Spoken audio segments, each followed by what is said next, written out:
All right, so I'm going to officially fire up the recording here. So I have the team from Retrogression joining us today. We were kind of talking a little bit beforehand, as well as I brought this up in the previous AMA.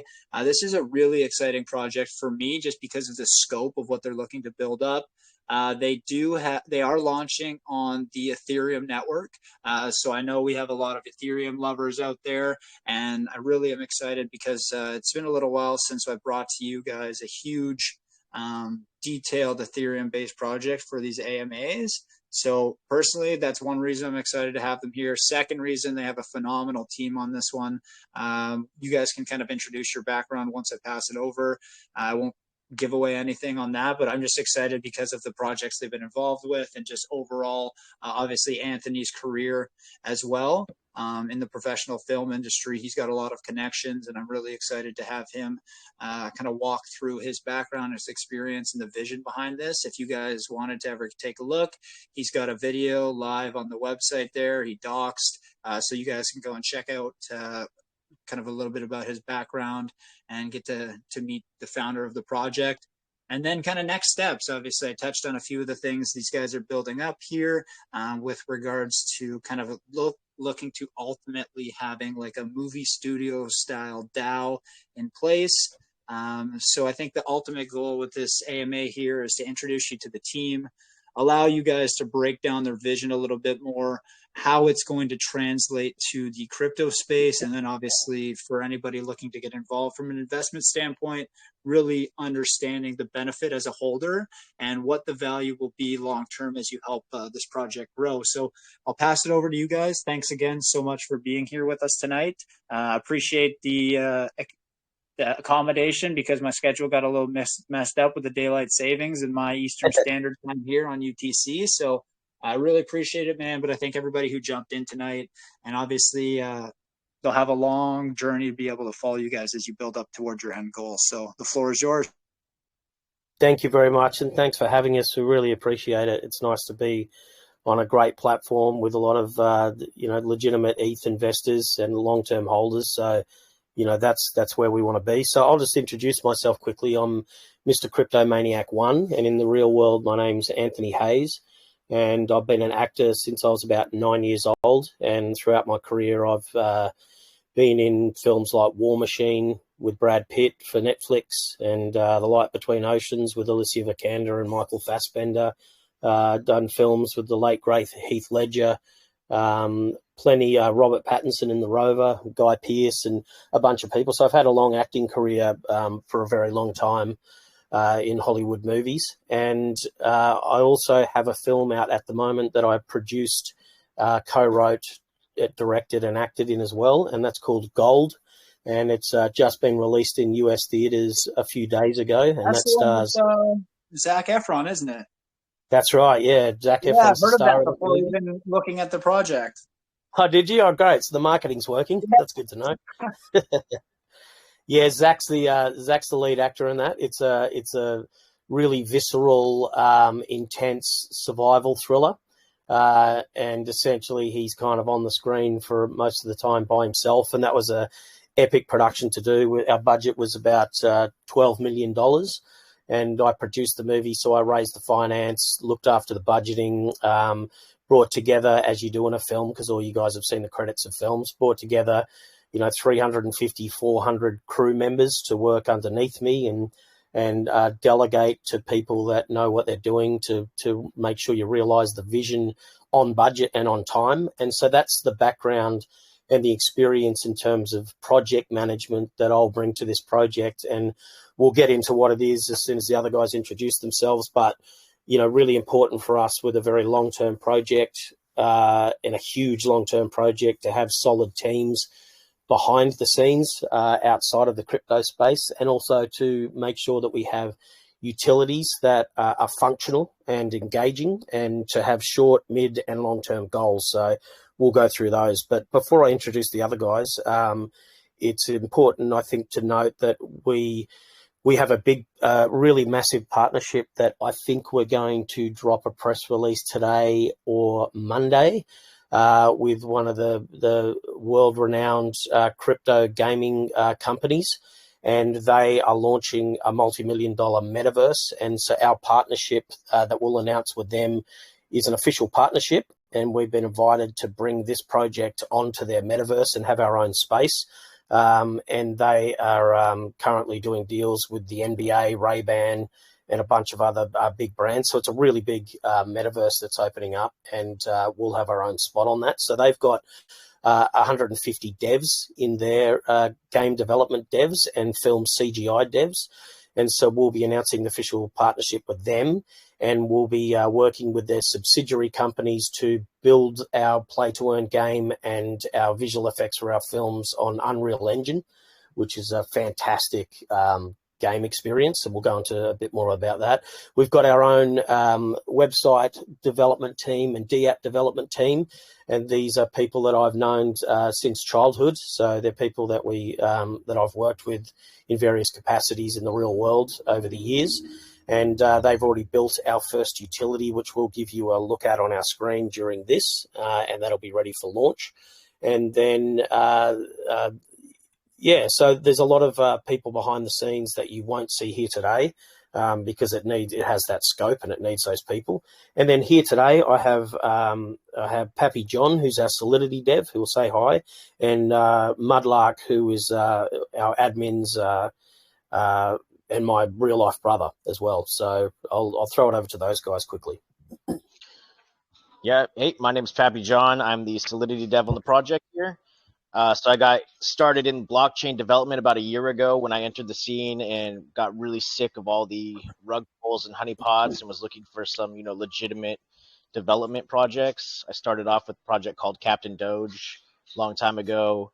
I've worked on many projects such as I developed Baby Catcoin, MetaBet, Baby Chimzinu. So I was introduced to Anthony through a mutual friend, and I just feel lucky to be part of the project. It seems like we've got a great team here. And Mudlark. Hey there. Yes.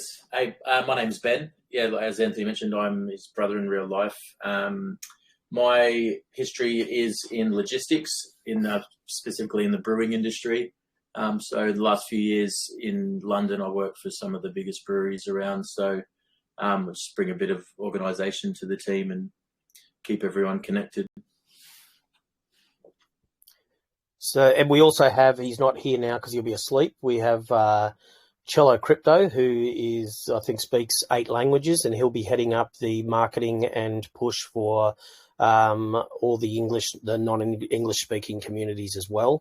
We also have an in-house website developer as well and branding manager, and he's taking care of our branding, our videos, our logos, and any design elements on the website. So that's our core team. Well, it's a pleasure to meet all of you guys officially, and I gotta ask, are people in the UK big into like sour beers or anything like that, Ben? They're starting to make, they are starting to make a bit of an impact actually, because I did work for craft breweries, so you're getting all kinds of unique flavors and styles coming from all over the world. Yeah, I have to ask. One of my best friends is a brewer for a craft brewery up here in Canada, and I gotta say, like when I first started, I was like the diehard, traditional like Pilsner IPA start in the craft space. I was never really a dark or a dark beer or a stout guy by any means. Yeah. But these sours, I always thought like there's no way I'd ever like these, but man, I'm hooked on them lately. That's like all I like to drink. Yeah, I'm quite partial to a salty sour actually, like a Goza. That's what I like. It's really good, man. It's just it goes down so smooth as long as you only have like a couple before you get that gut rot. You're making me thirsty now. It's only 18 past 10 in the morning. I am. Oh, it's still St. Patrick's Day here, and I got Irish in my blood, so I'm waiting. I'm gonna crack a couple. I said I was gonna maybe have one earlier, but I had too much work to do. If I was gonna be on video or something, I'd maybe if I ever went on video, I'd crack a beer or something.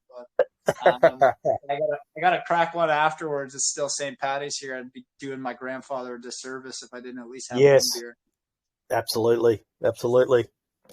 But yeah, so like I'd love for where I wanted to start this is just how did you actually come up with the idea to translate what you've done in real life and some of your guys' backgrounds into this project? Because I mean, the idea when I heard it, when Caesar, even before I talked to you and understood, Anthony, about really what you're building up, just from Caesar's notes and the comments on our little like shared folder with my schedule, it got me really excited.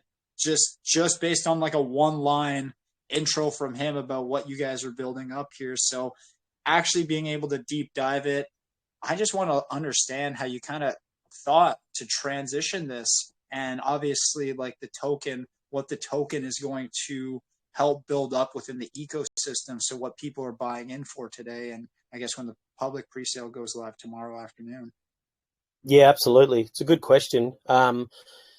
So it stems from obviously me having a background in the film industry. One of the main gripes with all filmmakers since the dawn of time has been that the IP and the ownership and the profits of their creations are always going to middlemen.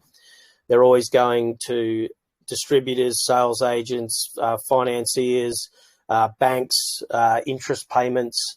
And so essentially a film needs to make at least 5 times its budget in order for the filmmakers to see any kind of fiscal return from their product. And they also have to hand over the copyright, which comes with a whole lot of control issues that you have to relinquish. And so that's the way the film industry's been all the time. And just for a quick breakdown for people who don't know, so for, say, every dollar that is collected at the cinema by people who are buying tickets, out of that $1, 60 cents of that dollar goes to the cinema owners. Then the other 40 cents, the distributor then takes 50% of that 40 cents. Then the sales agent takes 33% of the remaining cents that are left. Then the banks take their interest payments out of that. And then the investors start getting paid back after that until you recoup the entire budget. And then if that happens, which it barely ever does, then the filmmakers start to see a return on their work. And it's just a horrible system. And you know, a lot of people have seen Keanu Reeves, Kanye West of late kind of banging on about music contracts and bringing out his new album on a device so that he can go direct to public and you can cut out all these middlemen in the equation. And it's the same with the art space. There are always middlemen in there. And it's one of the great things about NFT art as well, is that you're able to, on the blockchain as a creator of an NFT, hold on to a royalty that goes directly to you without having to go through multiple sources with multiple cuts being taken on a blockchain in perpetuity. And so artists and particularly filmmakers have been really down about this model. And what it means is that if the profits don't come back to the filmmaker, then you don't have any development money to then develop new projects. You can't then reinvest into your next project to get it up. And essentially you have to continue to go cap in hand every single project with the same shitty deals in place. And it's actually just wrong. I think the creators need to be compensated for what they do. And so that's why we've seen an explosion on the streamers in the last 10 years, and why we have people like Martin Scorsese and all these big directors coming to Netflix and those big streamers. And the reason that is because instead of going through all those hands and everyone taking a piece of the pie, what Scorsese would do is take the budget, including his fees, to Netflix direct, and then they would charge a premium to Netflix on top of the budget. And so the filmmakers are essentially hedging their bets. They're going, if I put this film out into the world, I'll see nothing. But if I go direct to Netflix, then I get to make my film, I get paid, and then I get a 20% bonus straight away when I make the film. And so that becomes really important for filmmakers developing other work and moving forward and being compensated. And so I was looking at that model, and I was, you know, the usual lifespan of a film's earning is about 30 to 40 years out in the world. People keep reselling and repackaging films. But of course, if there's so many hands in it, 30 or 40 years, it's still not going into profit. It's criminal. And the problem with the Netflix and the streamers is that when you sell to Netflix, you're selling it to them in perpetuity. You're selling it to one place forever, and you can never resell the film. So while you're taking the 20% up front as a premium, you're actually killing all the revenue of your film for the next 30 or 40 years. So there needed to be another system.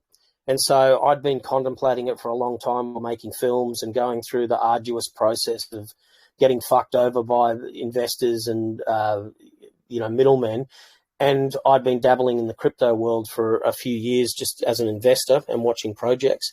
And it just occurred to me that this was the perfect platform to bring the film world to the crypto world and have a community that supports a project in the long term and supports a film, and use taxes to be able to raise money to make the film project. And then not only but the community get to own that IP. The community get to get profits of that film directly back into the crypto project. And so we will take 20% of the profits of the movies directly into buybacks in the to support the chart, and then those tokens will be distributed amongst the community. And there's an incentive to buy into the pre-sale, which is going live, and the whitelist, which is on now for any of you guys who get a whitelist. There's a tiered system that we've worked out that of that 20% of profits, 30% of those profits are going to go to people who invested in private or the pre-sale, because we want to reward people that supported our project early, that vested their tokens sensibly and helped us create a nice floor. And those people should be rewarded for that. So if you jump into the pre-sale, then, say the film makes $100 million and we put $20 million into buybacks, and there's only, 300 people who have bought into pre-sale, then, that 30% of that 20 million is going to be directly going to those people. So long term, there's a really big incentive to support us early. And the film that I'm talking about, which is probably what I should go into, it's called Retrogression, and it's a 3-part sci-fi trilogy. So it will span out over 5 or 6 years as a project, because there'll be 3 films. I've written the first installment of the franchise, and the difference between us and other films who have tried to dabble in this space before, is that crypto has always been an afterthought for films. It's always been a cash grab. And in the sense that they go away and they make the film, and then they go, we can sell some NFTs and make some extra cash here. And that doesn't service the community. It doesn't service them at all. It just services the filmmakers. And so what I wanted to do was design a screenplay from scratch, from the ground up, that incorporated a lot of elements of the crypto world that we could then exploit in various forms in the crypto world, which would then be in the form of utilities or things that appear in the film, things that appear in the play-to-earn game, so that we're incentifying and rewarding the community all the way through the process. So you guys will be part of seeing a film franchise be financed, sold, launched, and there'll be rewards along the way. And so the Retrogression, the first installment, it's set 350 years in the future. And it's after the great climate catastrophe and the climate wars.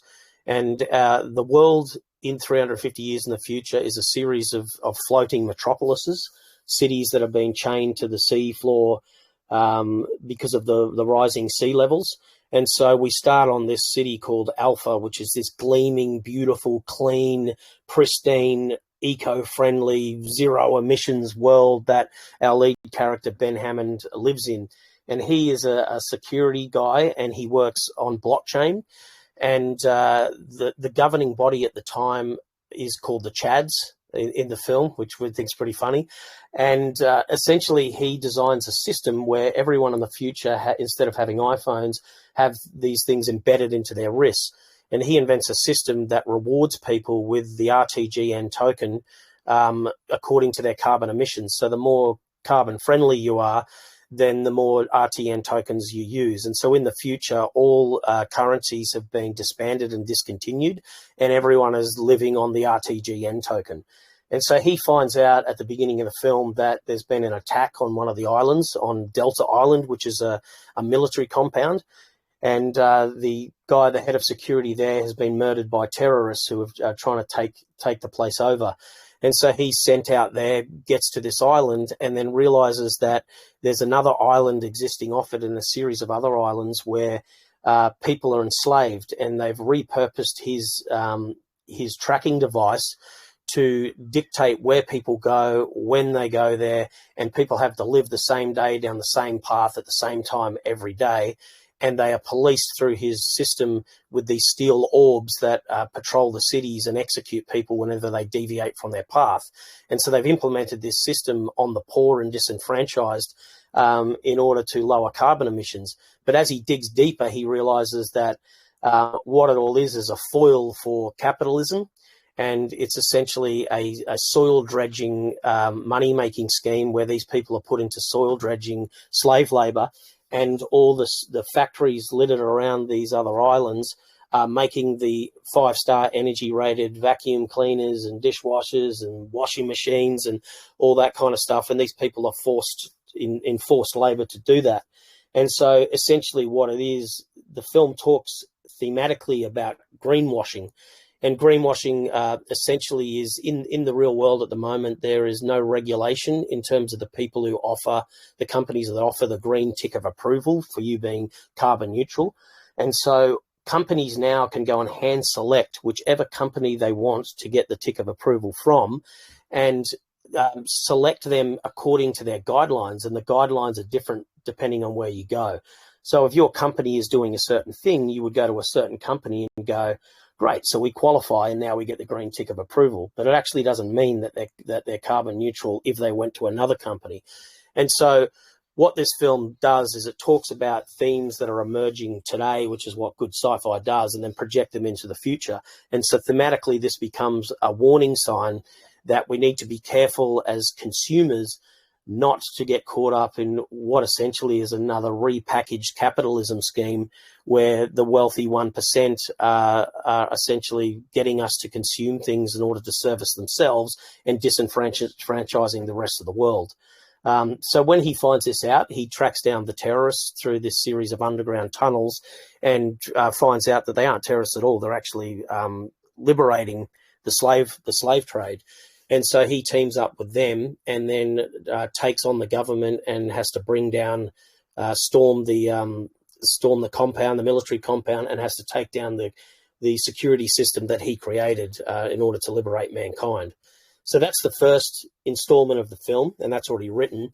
And so in that script, apart from the Chads and the RTGN token and decentralization themes and things like that, we've built in there Easter eggs essentially into the screenplay that appear in the film and that then we can utilize in the crypto space. So for instance, in a scene, a character is addicted to a virtual horse racing game. And so when you go into our play to earn Unreal Engine 3D virtual experience, you can then go into a mini game of that virtual horse racing game and earn tokens and NFTs from that. Or in the film, in the future, there are no athletes anymore. They're all digitally rendered athletes, and they appear on the television in a scene in the film. And so in our mini game, we will have a retrogression basketball league game that people can go and earn tokens and NFTs from. And NFTs will be minted. They'll be basketball collector cards.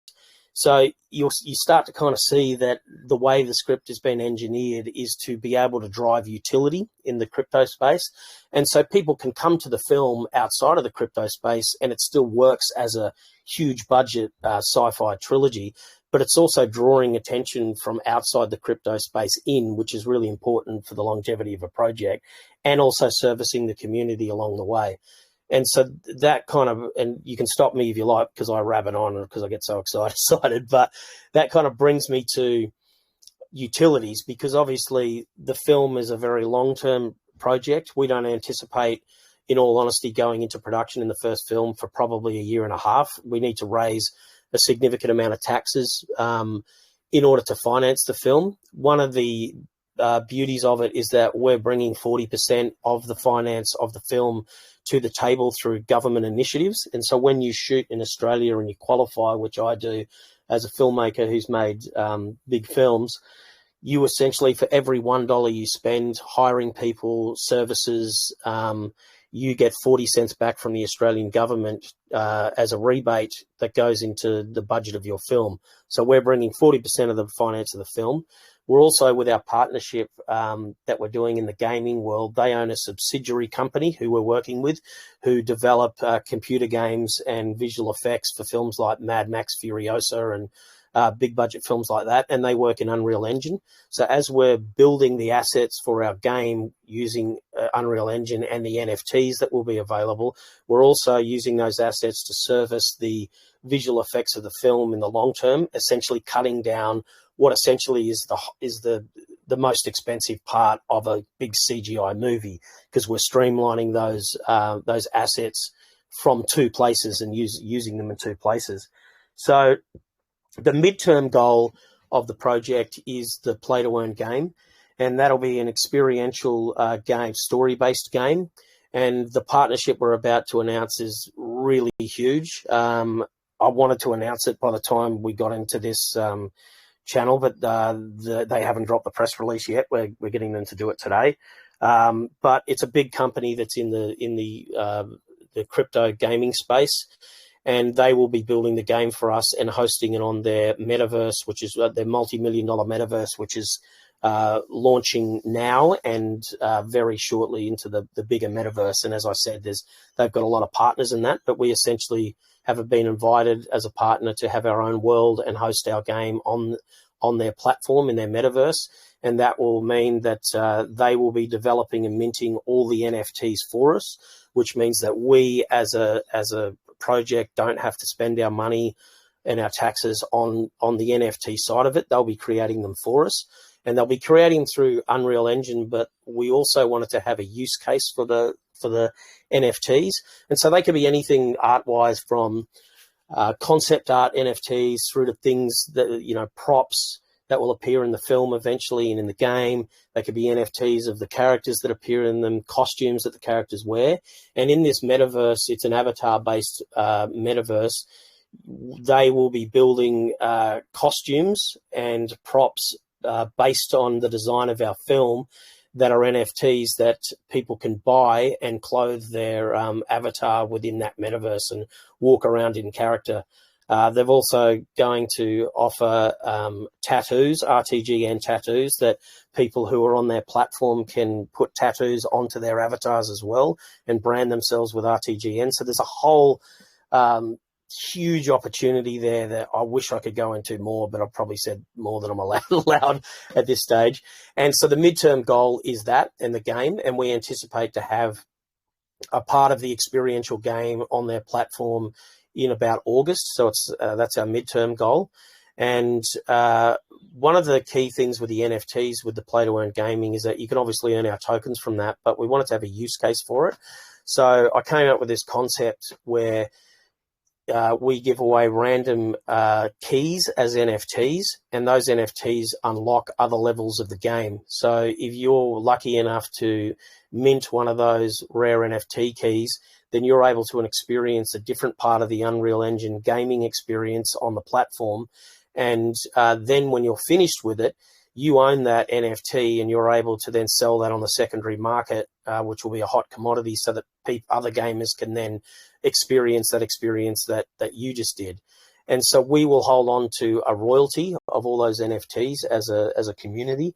And so we will have in perpetuity a 5 to 10% royalty revenue stream that will come into the thing, which we will use to either top up for the film financing or for utilities, or to buy back the chart and support it in the midterm, and to then distribute that amongst holders. And again, that's in a tiered situation where those who come into pre-sale, whitelist and private will get beneficial treatment for those redistributions. And so instead of doing reflections, it's all about using our utilities to buy back the chart, to support it in the long term and the short term, and then reward the community who come on board early. So that's midterm, and then I'll move to kind of short term, because we're pretty excited about this. So short term, we have two ways that you will be able to stake. We've built a D-app, a staking D-app, which will be available on our website. We won't be dropping that straight away because we need to obviously spread out this utilities. One of the things worth mentioning with our project is that we're already 5 or 6 months deep into development. By the time we came to this space and created our channels, we'd already been working on this. And we're not a project that, makes promises and then quickly scrambles to deliver on these promises. So we said initially we'd have a staking app. That DApp's already been built by our DApp company, and that'll be a lottery type. It's a bit different to normal staking. It'll be a 7-day revolving lottery. So anyone who stakes their tokens at the end of 7 days, when someone unstakes, they get taxed 20%, and then those tokens get redistributed to the people to continue to stake, and that'll be revolving every 7 days. The other staking that we'll be having is we've just announced yesterday, and so have Unicrypt, that we're not just launching on Unicrypt, it's an official security partnership with them. And it took us quite a few months to go through that process. We didn't want to just launch. We wanted to have a partner and long-term support, which is really important to us. So with that came a serious amount of vetting of us as a project, of our vesting schedule, of our liquidity locks, of the security of the project. And in order to earn that security partnership, we were put through a rigorous process by them to make sure that this is as safe as it can be, that the contract is safe. It was audited, and we can go into that by Solid Proof. I've KYC'd, all the other guys have KYC'd to Unicrypt. And that partnership allows us access to their staking platform. So we'll be adding our RTGN staking platform, which is an APY-based, a normal APY-based one, that people will be able to stake there. So there'll be 2 different ways to stake.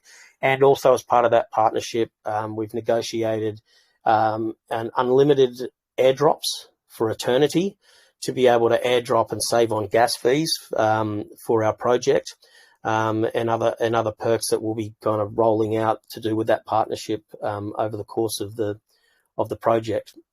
So apart from the the DApps, we're launching a launch utility, which Pappy might bring up now. And what it is a short film crib. And we've got it populated right now for launch. We're launching with the Retrogression Film Festival.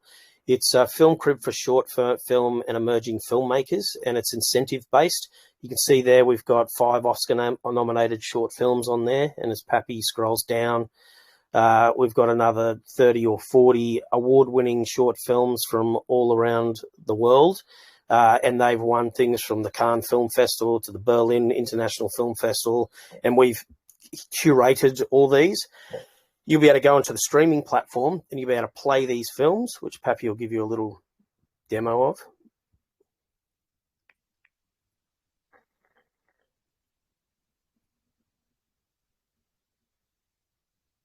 Wrong website.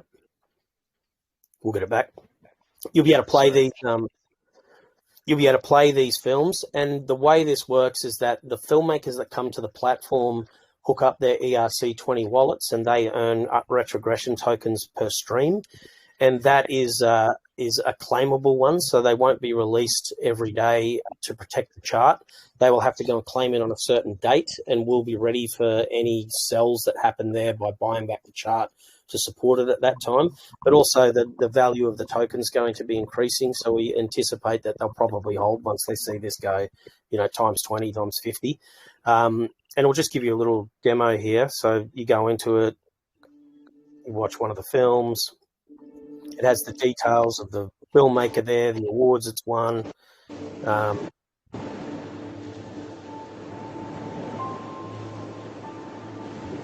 We'll get to the good bit in a minute. This is a great sci-fi film. We've got quite a few sci-fi films that are on the channel. A bit jittery going through this channel. Cordless 3-0, my status is good. John, you were right. This thing can really move. Roger. You're looking right on the money, 7. Roger, my oxygen and fuel are go. Power is go at 25 amps. Roger, understand. Power SEP is green. Roger. Well, that's the top of there. So there's a big selection of award-winning short films there that you can watch. The filmmakers will earn per stream, and which is bringing a whole new bunch of outsiders to our project, which is really important. And a lot of these filmmakers will sign. Yes. Someone asking a question? No. It's just a bit and a lot of back.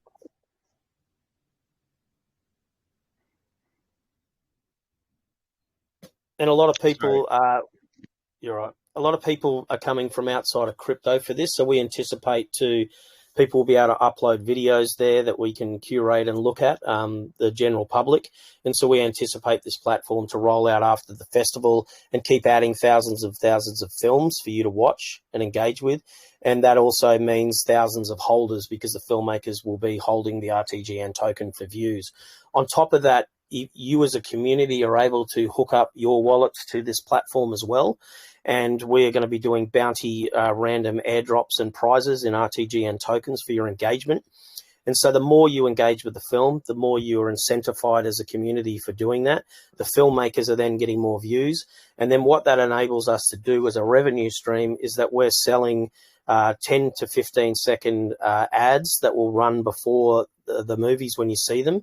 And we've already collected a bunch from around this community, certain channels and influencers that will be going live during the festival. And so the crypto community can not only promote their channels on this for everyone to see who watches the films, but also we charge for that. And so that charge then goes back into a revenue stream to buy back the token, and also use that supply to then make this self-sufficient as a platform, because that was really important to us. So we're not tugging on our supply that we have allocated all the time.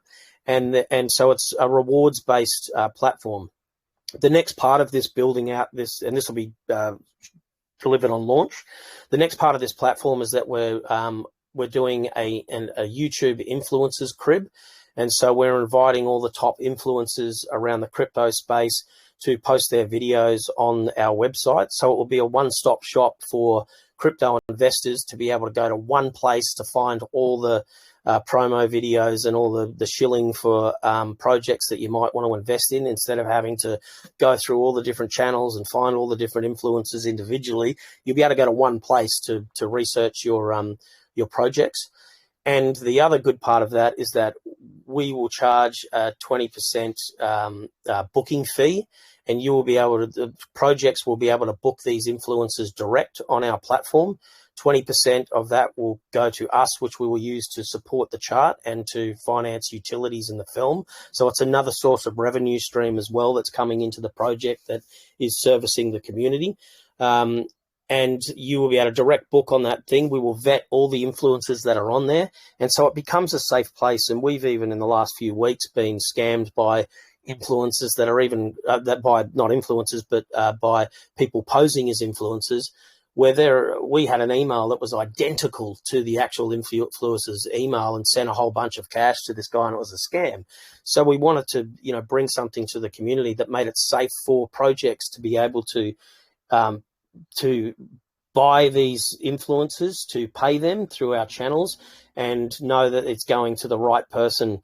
And so there will be a calendar on there that you'll be able to book direct with the influencer. They'll have access to the back end so they can change the pricings according to what they would like to do. And it will be a really big community for people looking to invest in tokens and people looking to book them. So we're really excited about that. And that, this crib for us, this whole thing is bringing that film, video, and crypto world together, and again rewarding the community. So every utility that we design along the way we've designed it is that it has to go back to the community. There's no point in building a utility that doesn't encourage users to use it, and there's no point in building a utility that doesn't actually benefit the people that buy our token. So that's the short, mid, and long-term plan, and I know it's a lot to unpack in one rant. But yeah, if you have any questions based on that, or we can go into tokenomics and audits and all those kind of things, happy to go wherever. It's really easy to listen to you talk about this project. And I mean, clearly your expertise and your passion just kind of comes through, and you got me excited. I'm sure you got a number of the other members of the community. I was already excited, but I think for me, it's just always kind of, that's why I've been harping a little bit more in my write-ups, just to make sure people join the AMAs, because there's no worse, like we always make sure the projects we bring in, I mean, there's certain levels. Some projects are a little bit more do your own research, and it will say that.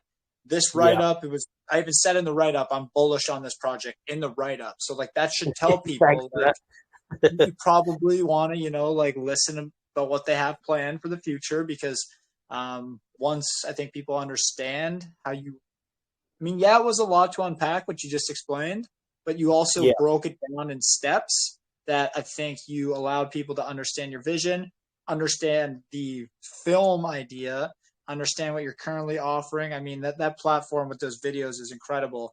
I was like, I sent a message to my admin. I was like, what is this like? It's like, this thing has the potential to be like a Netflix for crypto or something in the future. Who knows? I was like, it's pretty incredible. That's right. And it's a good point you make there, because one thing I forgot to say is that we're obviously rewarding a whole bunch of emerging filmmakers through this platform. And so to touch on that kind of DAO studio thing that you were excited about, once we get through our film trilogy, then we intend to turn this into a DAO studio. So what we'll be doing is we'll be bringing vetted filmmakers to the community, and we'll be bringing projects to the community, and you guys will be able to vote on what you want to spend the taxes on next. So that could be a $1 million slasher film or a horror film. It could be a bigger budget sci-fi thing. It could be a drama. It could be a crypto-related thing. We'll bring the projects to you, and we will personally produce the movies, so that we're not handing over any of the community's money just to random filmmakers. And that also means that we're able to hold on to profits from the film too, which is then going to benefit the community. And so we're hoping that by rewarding all these emerging filmmakers, and the reason we did short films is because it has the potential to grow. These are people that are emerging in the film industry. These are people that you have access to at the moment. And they're also people that if we give them a good platform and support them, they're going to go on to make bigger projects. And so if we've been rewarding them the whole way, then it's so much easier to engage with these people on their bigger projects, and then bring feature films to this platform to become a feature film streamer eventually as well, which we're really excited about. And the way that will work is that if you own the RTGN token, you can watch all these streams for free. And I should mention that there's absolutely no charge to watch the short films or the features. Will never charge the community to a subscription to do it. It's always free. But we will also bring in people from outside of crypto to view these short films and these feature films eventually, and they'll be able to rent these feature films for $6.99 or whatever it is, like you do on Apple, and that'll be another form of revenue stream that goes back into the community and building projects and financing films. So the DAO is really exciting for us, because we really want to engage the community once we're done with the film. And it's going to be really fun for everyone to feel a sense of ownership in a film and see it from inception all the way through. And people don't get to see that very often. You know, a trailer gets dropped online and then the film's out and you're not part of it. And I have to tell you that the greatest experience as a filmmaker is to be in on the ground floor on a movie, to know that it's happening before any of the press releases, to be working on it before anyone in the world knows about it.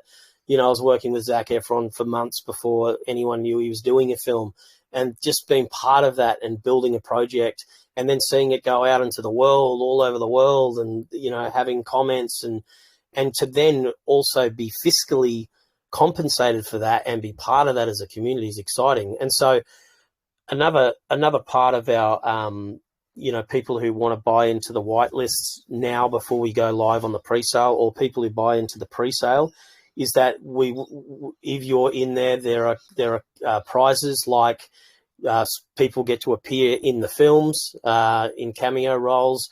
You get flown to the world premiere and put up in a hotel with limousine transfers and all that. Visits to the set. Live streams, personalized live stream links to be able to watch us filming that we'll set up while we're on the set. And so it's probably worth, mentioning also that, the aim for this, as a filmmaker, obviously I just work with Zac Efron. He's an A-list actor. There's no point in me going backwards from that in terms of a filmmaker. I'm always looking to go further, which is why this is a bigger budget film. And so, the first port of call for cast further down the track will be people that I know, like Brad Pitt and Robert Pattinson, to try and get them to be in the thing. And, I'm not going to make promises now about who's going to be in it, because we don't know. And it's important to note also that, these are really big actors. And so anyone's going, why don't you get Brad Pitt to, a couple of people said, why don't you get Brad Pitt to do the call for you about the project? And while that kind of sounds good in theory, you know, these are really big contacts that I have, personal contacts, and you don't burn them with small things like that. You use them when they're most efficient. And you want to take a project to them that is fully financed or on the road at least to being financed completely, where you have all your deals in place, and then we can go to them as a fully formed project, a safe chart, a safe crypto token, and then we'll be able to engage with those cast members. And of course, then the film goes around the world and, you know, everyone sees it and we benefit from it. So the DAO Studio's awesome. I can't wait to see what the community want to make with that. And it is way down the track, but I guess that's the good thing about this project is we'll keep, you know, listening to community. We'll keep working on inventive ways to reward the community with utilities along the way. And but you know that this project's, you know, got 5, 10, 20 years worth of legs in it, which is a hell of a lot of growth for a chart, you know, if you're in on the ground floor. And so, yeah, I really do encourage people to jump in the pre-sale, not only for those kind of fun perks, but also because of the way that the tokens are going to be used for buybacks and redistribution. You're going to end up way ahead, and that's your reward for vesting with us sensibly, you know, and doing that. And that was important to us. Some people don't like vesting, but this one's going to be worth it. So, you know, have a think about that. Yeah, there's I bought into another project this year that's vested, and it's very much a long-term project. And with that one, I think it's like 120 day or 150 day cliff or something. Yeah. Yeah. Like I was fine with that because like I understand the purpose, but to some people they won't buy in. But like those are the people that you're probably fine with them maybe not buying in early, and if they want to FOMO buy at some point, they can come in. Yeah, absolutely. You can FOMO it when you know, you can buy the top of the green chart if you like. It's, you know, it's like you can FOMO in, and that's fine. And if that's what you're into, then it's probably better for the project anyway to have, you know, diamond hands and investors that are happy to vest. One of the other things worth mentioning is that the private sale and the whitelist and the pre-sale are all identically vested. So there's no way that we can be dumped by private. There's no way that pre-sale can dump on thing. Only 15% of the tokens are released on launch to all of those people. And then it's a linear vesting period on Unicrypt, which incrementally releases tokens every day over a 5-month period. So it's heavily vested, but, you know, it'll be worth keeping your tokens in there, and it'll be safer for the chart. I know you guys, you touched on it when we spoke there, Anthony, with regards to that partnership that you actually have put in place with Unicrypt, just to ensure you guys have that back end support and stuff on the staking. So I don't know if you'd be able to maybe touch on that a little bit. Yeah, I might hand that over to Pappy because he's more the brains trust in terms of, you know, the Unicrypt of it all and the audit and the security measures. He's way better. Yeah. So, we worked with negotiating with Unicrypt for a long time to make sure that we met their security needs to become a security partnership with them. So it does allow us, like Anthony said, unlimited locks on their platform for vesting or immediate unlocks. We have unlimited launch options on any chain. We are looking currently at potentially bridging to another chain, and we're in talks with that chain right now. So that's something to look forward to in the future as well. One thing that we were primarily focused on when creating the contract is heavily de-risking it for investors. So what we have done is in the contract itself, we have implemented functions that prevent us from ever being able to pause trading on the contract. We can never lower the max transaction below a certain amount, which is 0.25% of the total supply, which is what the max transaction will be on launch. We can never lower the max wallet below 0.5% of the total supply, which is what the max wallet will be on launch. And we can never increase taxes above 25%, which we don't ever foresee going up to 25%. But we do have that option if we ever needed to. We do have a 14% tax in place right off the bat. But we did our audit through SolidProof, which is the company that was recommended to us by Unicrypt. So we went with their recommendation. We did 2 rounds of auditing. The first round found a couple of security issues. We were able to straighten those out. re-audit the contract, and we have passed now with no issues. We have, let's see here. As far as token vesting goes, team vesting, everything is already locked. All the tokens and everything are already completely locked inside the inside the Unicrypt locker. So every token that has been minted is no longer in anyone's possession. It's all on Unicrypt, either for pre-sale to go to public sale or vested tokens for team and private sale tokens. Once we do get the contract live on Uniswap, what I'm going to do is, because I currently hold the deployer, what we're going to do is I will transfer ownership of the deployer over to a multi-sig wallet that includes myself and Anthony. That way I can process the changes and he'll approve them to make sure that it's something that he actually wants to go through on the contract. So that's another level of security that we've added to de-risking it for investors. Again, just the main thing has been to make it as safe as possible for any investors in the project.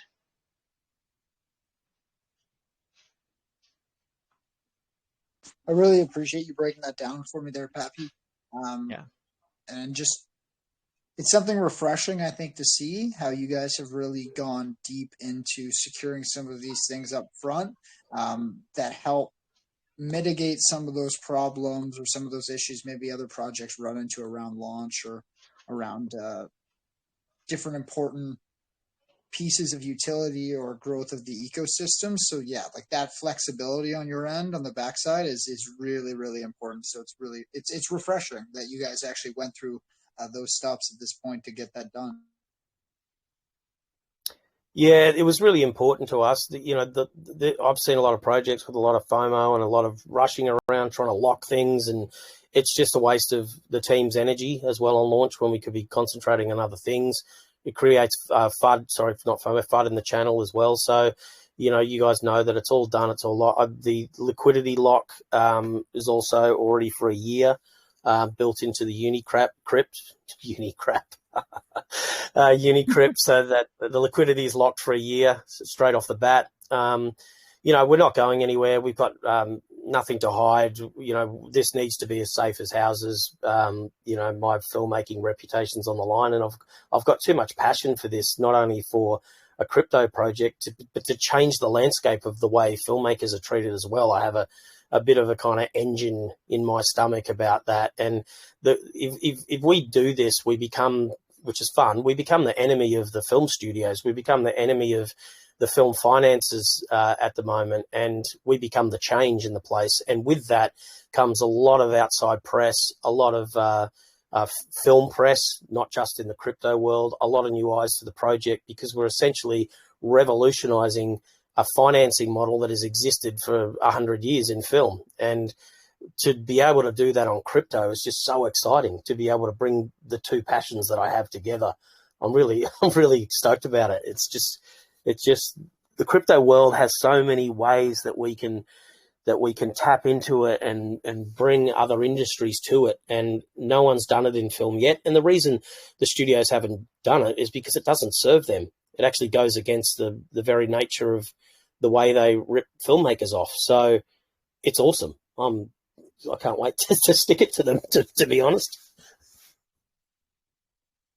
I think that, and I mean, over the last 5 years, you touched on an important facet earlier in the AMA about like the growth of Netflix, and you broke down maybe some of the more specifics that I think the everyday person didn't understand or maybe doesn't see. But I think we've seen it across the board, not just with Netflix, with multiple essentially in-house studios coming from big players in the space. Apple has really grown, Amazon really grown, Hulu.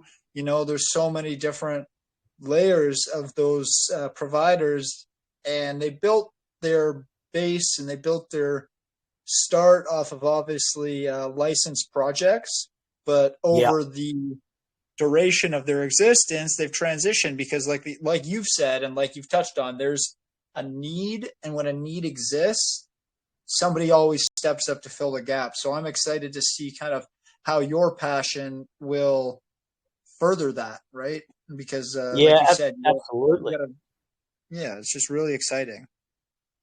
Yeah, it's a bit of a game changer. So, any filmmaker that I speak to, about it. If they're not in the crypto world, it kind of blows their mind. I mean, a lot of the filmmakers, we've had to help them hook up something as simple as ERC20 wallets because they're not in crypto. So it's good that we can also be an education for these guys and bring them to the world. But once this is launched and successful, then the amount of filmmakers that are going to want to come to this financing model will be extraordinary, because they've all been badly treated for a long time. I'd also like to point out, I just dropped the link to the film crib in the chat. So if you guys want to go take a look at it, we do have a preview linked up for time being. That's our beta, and the official launch will be up on the launch of the token, which is the 21st. So, Pappy, can you bring up that PDF as well, just so I can talk through the pre-sale benefits for everyone? I'll probably have to bring it up on my channel because it's so small. Give me 1 second. Sorry, guys. Sure.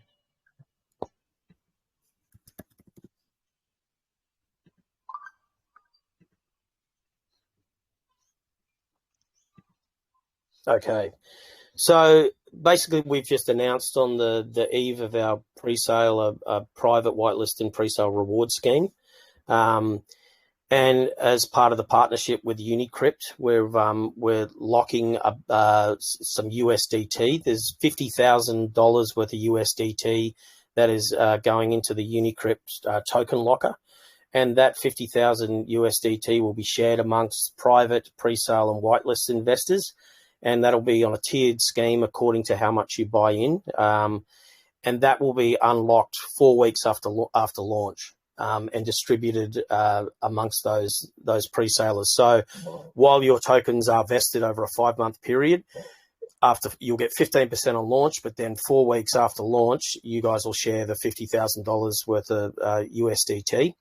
We're also locking in 5,000 USD worth of RTGN tokens into one of the lockers, and they'll also be distributed to the pre-sale buyers, and that'll be on the same linear vesting schedule that you will be buying into, but it will start as soon as your first vesting schedule ends. So essentially, you will get all your money out of your vesting schedule, and then as a bonus, whatever that $5,000 worth of RTGN is then worth in 4 months' time, which could be at times 10, 20, 30, will then be distributed on that same tiered and then linear locked for safety, so that it will be incrementally released every day over another 4-month period. So essentially, you're getting 2 sets of vesting pots plus the share of $50,000. We also, as part of our partnership that I wish I could have announced in this on the Metaverse, they, as I mentioned, they're minting our NFTs. So everyone who's in private and pre-sale will get a free NFT minted that will be able to be used in that Metaverse that will be RTGN related. So we're excited about that, and that'll be tied into the game and the film. We went through the profits of the film as well, that there will be a bigger majority of the film profits in the long term given to private and pre-sale investors. 2 people will be awarded a cameo in the film. 2 investors in pre-sale will be flown to the film set, put up in a hotel, and given a director's chair with your name on it as a gift. And 2 people will be go to the premiere of the film with hotel airfares and limousine transfer. So there's a lot of incentives, not just financially, but also fun-wise, to jump into pre-sale, show your early support, because projects need early support. They need people who will vest in their project for the health of the project, and we want to reward those people for doing it. So we think it's a good incentive.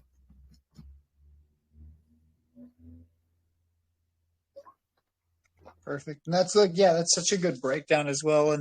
And I know sometimes projects will go the other way, but I think with a project like this, when you explain the vesting as you have, like I said, I bought into a project as well recently where it's quite it's like over a 5-month cliff, I think, for when it starts to release. And that's completely okay because I understand why, and I understand how that helps support the project. So that's why these AMAs are super important, because vesting isn't for everybody.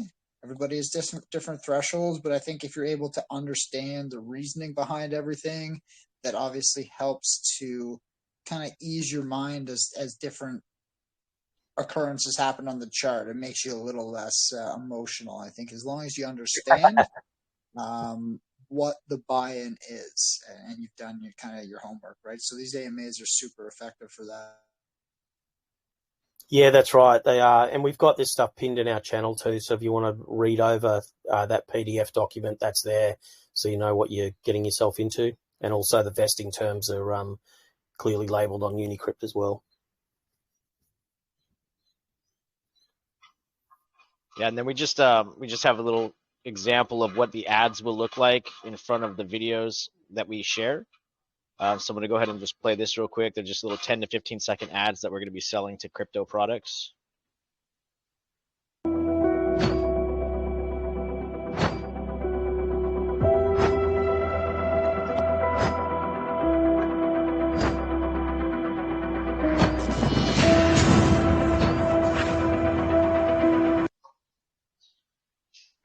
Nice. So those ads will auto play on a rotation on the streaming site, and so that's good for us in terms of revenue stream back into the community, but also great for channels to be able to promote themselves on a platform. Yeah, that's a really cool idea. It's a win-win in that sense. We should give you guys a free one too for hosting us, so we can put it on there for a couple of weeks for you. Yeah, I'll have to let me know if you need any graphics or anything. I obviously just coordinate with Caesar and we can get you something put together. That'd be awesome. Like I said, fantastic. this is a really. I have to figure. I was joking around with one of the guys because I've never actually bought a UniCrypt pre-sale because like I've just never taken because I'm just busy. So I've never taken the time. No, I've gone on UniCrypt, but I've just never taken the time to actually go in and purchase UniCrypt so that I hold the recommended amount so that I can get in and buy the pre-sale. And I'm just starting to get into more of ETH. Just like full transparency, I only got a wallet like November 7th last year. But like professionally, like no, I did. I only started my wallet like November 7th of last year, 2021. But like my background used to be in like screening to a certain extent, research. So like what I do is transferable. Like used to work in like corporate sales, finance, and ran like a split book of business. So I did the sales and I also did like the demonstration, like account management stuff. So a lot of research and went into that. Great. Yeah, that's the linear vesting there, incrementally released. Oh, the other thing worth mentioning too is that I won't mention the platform, but there's a few platforms that you hand over a supply of your token to, and they dump them on launch. And one of the other things we negotiated with UniCrypt as part of the partnership was that they would only get 0.35% of total supply, and that 0.35% is actually vested over 18 months for them. So there's no chance of a dump, and they're heavily vested even longer than any of the investors are. That's really good. Because I know sometimes you'll see a buyback, but sometimes when the percentage is 2% of total supply and the buyback, that's just can be a pretty decent chunk of extra money sometimes right off the hop. Yeah, absolutely.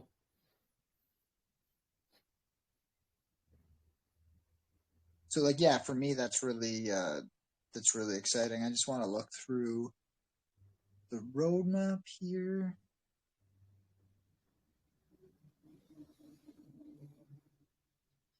Man, we've covered so much. There's so many facets of this project. I just want to make sure we don't miss any key pieces of information for everybody, because everyone here is obviously getting to learn about this project very early on. And we're so appreciative of that. That's why I wanted to make sure that I just don't skip anything or don't miss any key pieces that are obviously important for anybody new or anybody looking to kind of jump in. Maybe not even in the pre-sale, but once you guys launch and follow along and join in, because like you said, there's a lot of benefits to people. And if you are here and you're interested, you're thinking about buying off launch or shortly after launch versus in the pre-sale, I mean, Anthony did an amazing job about highlighting some of those additional benefits to you, and they touched a lot about security. I think a lot of the pieces they covered are things that lately you've maybe been not hearing as much, and it kind of reminds me a little bit more of the old ways of projects entering the space and going about the right, like kind of checking all those boxes beforehand. And even a project this with this much scope, there's a lot at first glance that you guys have done that really sets the stage for what you're trying to build long term. Yeah, we're really excited about that. It's been a meticulous process, obviously, for a while now. So those things are really important to us. We got to stick around. Safety's a very big key for us. Yeah, there's a lot of info on the site, guys. I mean, you could spend a day on there if you wanted to.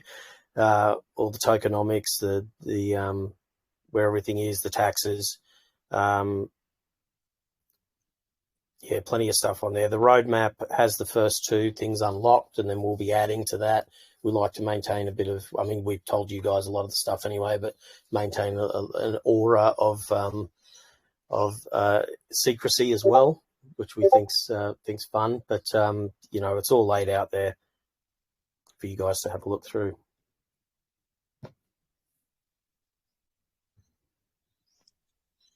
Okay. Just wanted to double check. I guess looking at that kind of the one question I guess I didn't ask, but you kind of touched on it. But looking at that short to midterm, what's going to be kind of like that driving force to get people to really buy in after maybe first 3-4 weeks once the project's live, it's gotten a bit of traction. But what's going to be kind of that secondary push that's going to really want people to buy in and hold with you? Yeah, it's a really good question, because when I first came to the idea, I had obviously first the long-term plan of the film, but knew straight away that wasn't a viable plan for a chart or for a project's growth. So, that's why we, like you said right at the beginning, we'll be spreading out utilities and building on them as we go, which is really important. Making sure that they are engaging for the community and that they reward new people that come to the platform. And also that's why the short film crib is really important. Bringing in thousands of filmmakers to be holders, new people that will buy in, using revenue stream to buy back the chart to support it when we need to. Every utility having a revenue stream attached to it. But also in terms of the game and the minting of the NFTs, we're going to be very NFT heavy. So once we announce that partnership and we start minting NFTs, we'll have our own NFT shop or swap on our website as well. Or you'll also be able to go into the metaverse that we're in I wish I could tell you, and go into that metaverse and use those NFTs. And that's really exciting. And so a lot of it in between the utilities will be driven by continually turning over new art and utility-based NFTs and having a very healthy NFT marketplace going on. So that'll be digital renderings on Unreal Engine of either the game or the film. It'll be NFTs that will eventually appear in the film. It'll be limited edition NFTs. It'll be concept art. It'll be gaming NFTs. It'll be NFTs that, like I said, the avatars in the platform can wear and dress up in. And so that's a really important part of it, is we stagger the utilities, but in the meantime, we've always got a turnover of great NFT products to push out into the market. I've been seeing a lot of. I know I've been seeing some trends. I mean, I actually live next door to somebody who's like in a pretty well-known band, like globally. Just like our apartment, our condo buildings are next to each other, and our dogs go to the same dog walker. So I see him around from time to time. And his band is actually releasing like an animated short series through NFT funding. So it's kind of a really cool concept. Yeah, it is. It is really cool. Even I don't know if you guys have seen the movie Clerks from years ago. Kevin Smith, Yeah, the yeah, director. Kevin Smith, and yeah. Yeah, he just did an NFT project that I thought was really interesting. And he, in order to raise the finance for the film he wanted to make, he sold one singular NFT version of that film, and no other copy will exist in the world. And the person who bought that NFT would then get the distribution rights to sell it around the world wherever they wanted. And they had a year to exploit those rights. And I think he sold that for something like $20 or $30 million, which then financed his film. And I just thought that was a really interesting way of going about it. It was a film as an NFT, and there was one of them. And obviously that only caters to people who can afford $40 million, $20 million to buy an NFT. So it wasn't the path that we wanted to go down, but it does demonstrate, the desire for filmmakers to find a way to make their films and find an alternative way to finance them, and use NFTs as a basis to do that. I mean, some films have NFTs, signed posters and trailers and, introductory clips from the film and behind the scenes, outtakes as NFTs. Some have, minted a different page of the script that you can collect all the pages. And so there are a lot of ways that you can do that. I think ours are far more engaging and visually engaging than that.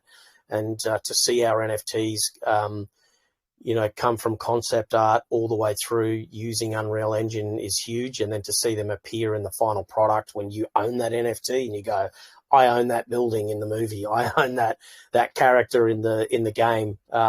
Also further, you boost up the value of those NFTs to people who hold them. So that's pretty exciting, that side of it for me. And just like as things continue to progress and just like the industry develops further, I think you're going to have a lot more options available. And it's just really exciting that you guys are starting to get a foothold on the industry. Yeah, exactly. We'll be the pioneers, which is really exciting. The pioneers are always the first ones in the space, and they're always the ones that people aspire to. And that's fantastic. And it always allows you to make the cutting edge deals and the revolutionary deals within the space. I mean, we already got approached yesterday by another metaverse to be on that. So, the world's out. We haven't yet also in terms of, bringing people to it and marketing. We've been organic in our channel up until this point. You're our first big AMA. We've done a bunch of smaller ones, but we've also got an army of influencers on the team that we're about to drop as soon as pre-sale opens in about, I think it's 8 hours or 10 hours or whatever it is, and for launch as well. So we're excited about that. We've got their full support. We've got long-term support from those guys. Some of them are in private sale and they're vested identically to everyone else, and that was important to us to that they would work for their bags as well, and that we'd get long-term support from the influencers. So that's been good. And they've all been really happy to be a part of it because they genuinely believe in the project. So there will be a little bit of FOMO created very shortly. So it's a good time to jump in before the pre-sale fills out, because we will unleash the beast shortly as well. And then once we're up further down the track, as a film and as a project, and I feel like we're in a good place in terms of the chart and the growth, then I'll start going out to all the film publications like Variety and Hollywood Reporter and doing a series of interviews and press releases about how this is game-changing for the film industry, and bring the greater film community and the bigger film community to the project. So there's a lot of scope in this project, and there's a lot of ways to build it, go in different directions, organically move with it, see what the trends are, and move with the times as well. And we'll always launch those with a view to make them engaging, interactive, and rewarding for the community. That will be the kind of MO for all our utilities going forward. I just wanted to obviously say thank you guys, because it's been really refreshing just to get a chance to learn about this project. And like I said, being one of the earlier channels to get an opportunity has just been really it just kind of like puts things into perspective. I think a little bit for me and like what Caesar and I have built here, it's because your background, your expertise, people you know in the space, like it's pretty crazy to hear about through a live AMA. So just wanted to say, obviously, thank you to you and the team. I'd love to kick off some community questions. I know we've been running long, and I even told my admin, I was like, man, I don't know how you get a project like this done in under 2 hours, but it's very true. No, it's just there's too much to talk about. And I mean, the first question I actually want to take is from a member of our community who actually works in film production, and he just actually released a little feature himself. So we're going to get Justin in here. Justin, what's up? Hey, what's up, guys? Hey, Justin, how are you? A fellow filmmaker. Good. Yeah, man. So with the platform, how do you guys decide what films to put on there? Yeah, sure. So for the initial launch, because we're launching it as for the first couple of weeks as the inaugural film festival, we hand curated the films ourselves. So we chased down the filmmakers and made contact with them directly. And we launched, we took submissions as well through the, through the Film Freeway portal as well. And then we went through those and kind of selected the ones that would first appear on the site and launch the festival. Once we go live, filmmakers will be able to log in and register with the site and then upload their films to the site. And we'll be able to let the community in through that. Obviously, we will view the films for any kind of IP copyright issues or violence and pornography and what have you, and view the film and try and kind of curate them to a degree so that we have a really good selection of films on there. But there will be varying ones. They're not all going to be Oscar-winning films. We want to encourage younger filmmakers as well. So anyone who's a filmmaker will be able to come to the site and essentially put their film into the site for us to look at. Okay, cool. Are you guys still taking submissions for that? For the festival? You Yeah. got something? Yeah, sure. Why don't you? Yeah, man, I got it. But here's the thing: is I've got 2 short films. I filmed them before 2020. That's okay. I filmed them in 2019. Yeah, that's why we wanted to be different to the other festivals as well. Is, as you know, they have a deadline of when it had to have been made, and we wanted to be able to go and find films that people had forgotten about as well, award winners from the past, and bring them all to the platform. So when it's made is not really an issue for us. It's just about the quality of the content really, and bringing fresh eyes to it. And then obviously if you're on the platform in the festival, there's prize money as well. So there's $10,000 worth of RTGN tokens as prize money for festival films. One of them will be a jury voted by the team, and then the community will get to vote on the other awards that are in there, and that will be there's a thumbs up function on the website, so people will be able to give it the thumbs up, and then we'll collate that data and then award the prizes to the filmmakers. And then we hope you stick around, your film sticks around after the festival and you allow us to play it. One of the other important things as a filmmaker that you should know is that we're not an exclusive platform. I know a lot of platforms for short films require exclusivity for certain periods for filmmakers. We're not like that. We just want great films and we want to build a healthy community. And I was just about to ask that. So yeah, you answered that. Yeah. Which opens it up as well for us too, because we're able to, not ask for those restrictions and then get access to films we otherwise wouldn't, so. And then once your film's on there, obviously you hook up your wallet and then earn per stream as well, the RTGN token. Okay, cool. Are you guys transparent about the number of streams, like the activity your film gets? Yeah, we will be transparent about that. Absolutely, about the streams. At the moment, I think we are on par with, or just better than YouTube to launch up. We just need to keep an eye on what our supply is going to be just over the first couple of months, so we know what that is. We have the ability to bring that up and down the allocation because we obviously can't drain our supply. There is a built-in tax of 1% into the taxes that will be RTGN tokens that will then go back into that supply. And then also the marketing revenue that comes through will then go back into that supply. So, we just need to monitor that for the first little bit to keep an eye on our supply and what the platform's doing, particularly if it explodes to thousands of films. So, we'll be very upfront about what those streams are, and there will be a set. I believe it's even written in the terms and conditions already when you sign up about what the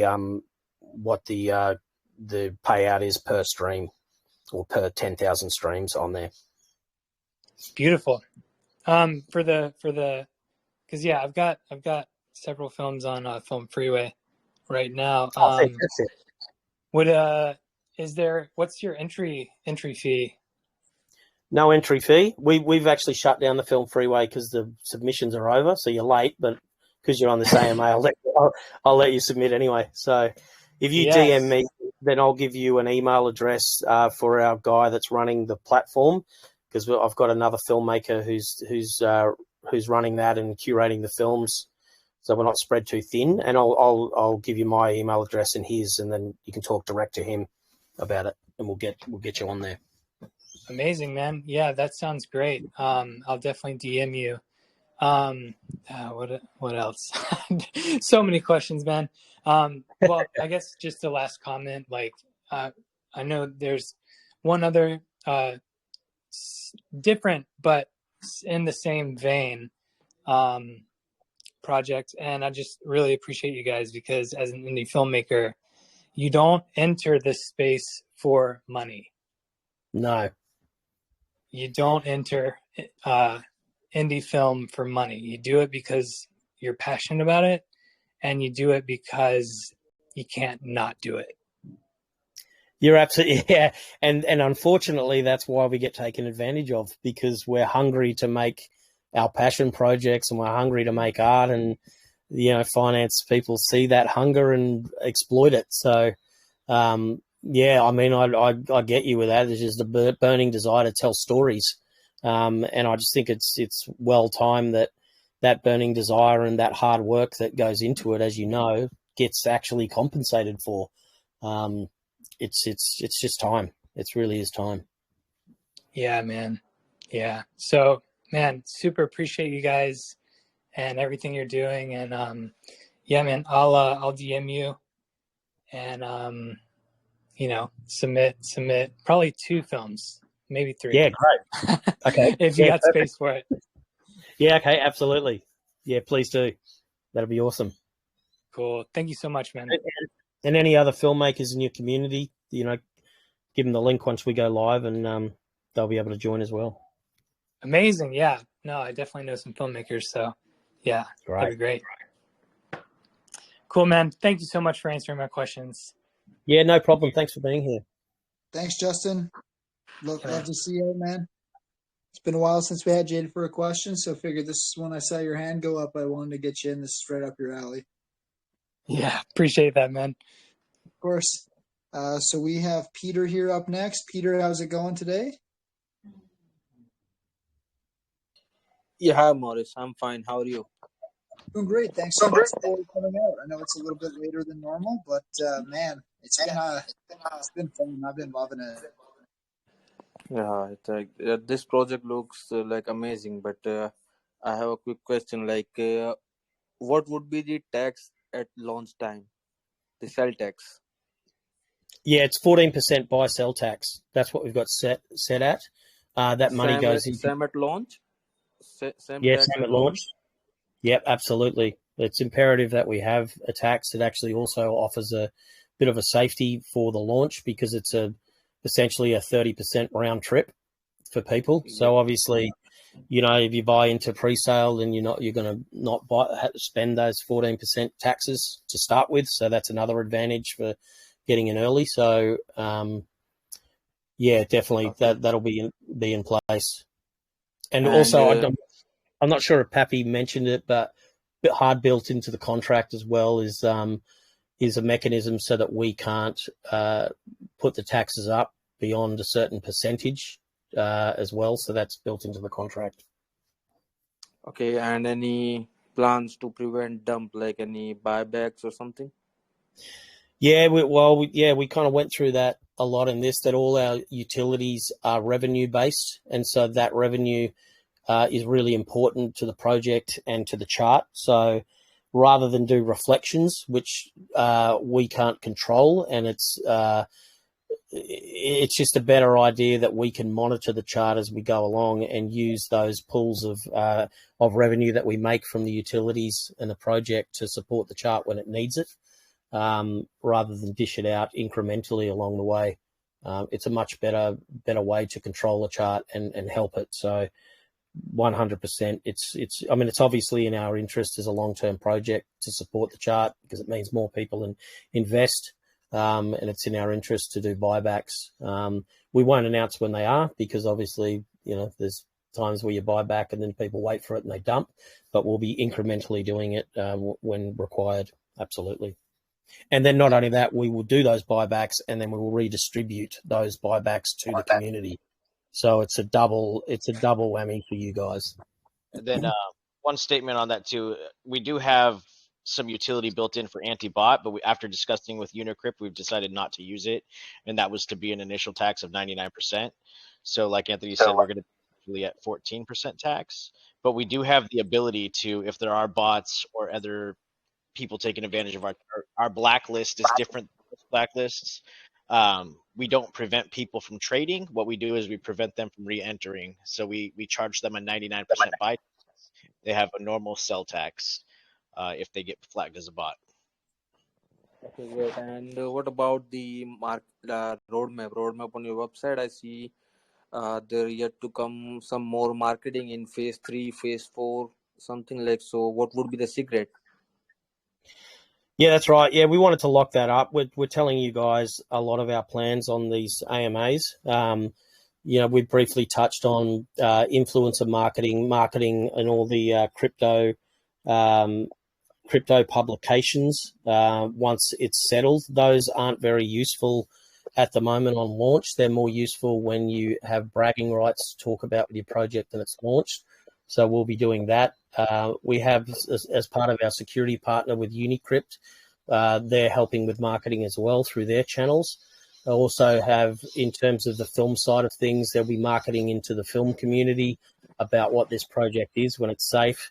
And then we have long-term influencers that are on board the project as well. So marketing is also an organic thing. Once we make announcements with the metaverse and the big crypto gaming company, they're also going to drop press releases about that to their huge community, and we'll be tapping their in-house marketing team to continually market our association with them ongoing as we develop the game and develop things within the metaverse. So there's a big marketing team in terms of the metaverse and the game as well. We got you covered on many levels inside the space and out. Okay, no problem. So it will be updated later on website, right? Yeah, we may do. We want to incrementally. We don't want to put those. We're going to unlock them as we go. There's a reason they're locked. We're showing you what we're doing, and once we achieve those goals that are on there, then we will unlock the next one and achieve those goals. Okay, thanks so much, man. No worries, mate.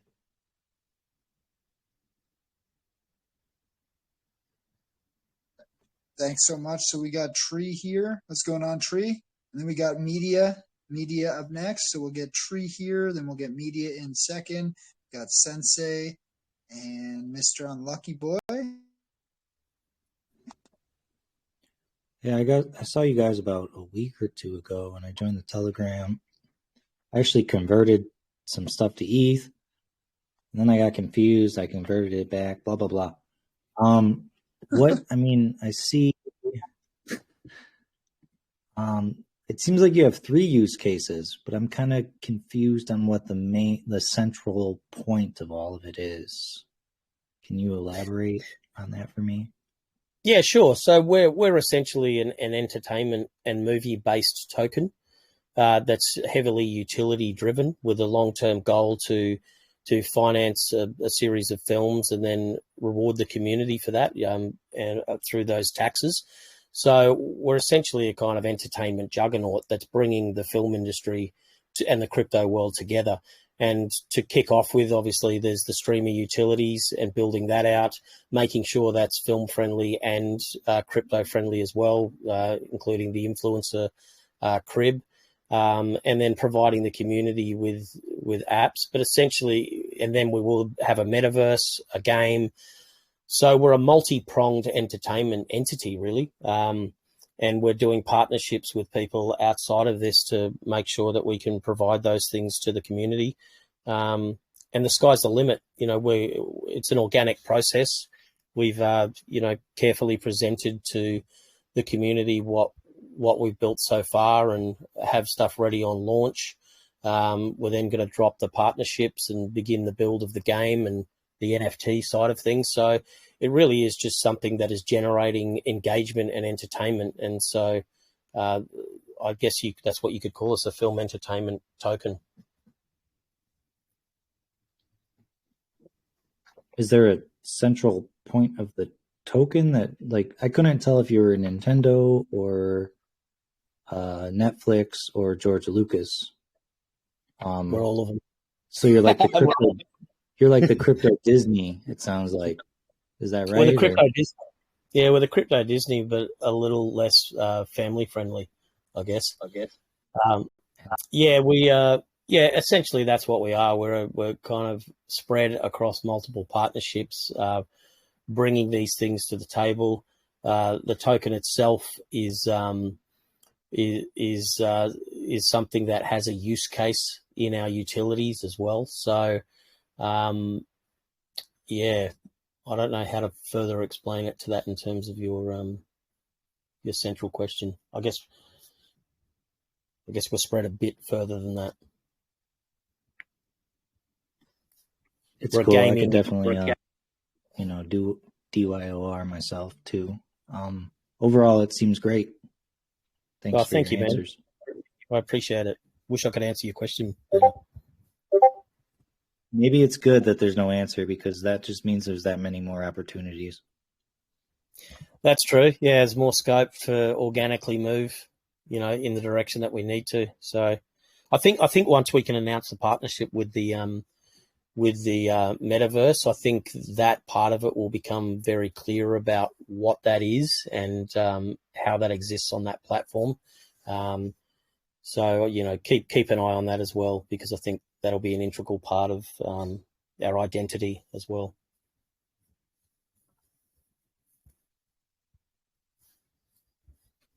Thank you. Tree. Justin, I know you mentioned you just had one more quick question come to mind, so you can drop it in.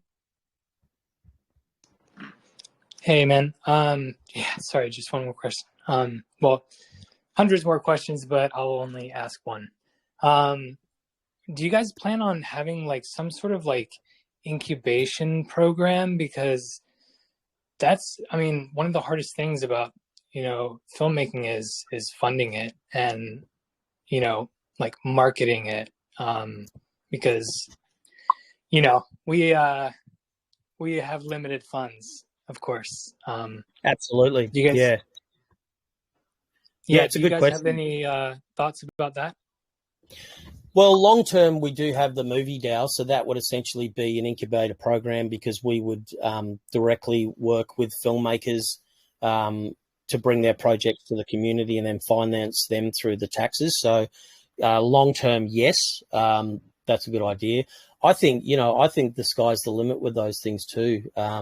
In terms of engaging and helping filmmakers on the platform realize smaller productions and things like that, as long as it doesn't pull too much of the focus and energy and resources away from the main goals. But having access to great filmmakers that I've worked with and things like that, then we could do online writers' rooms that could be free for community members to join.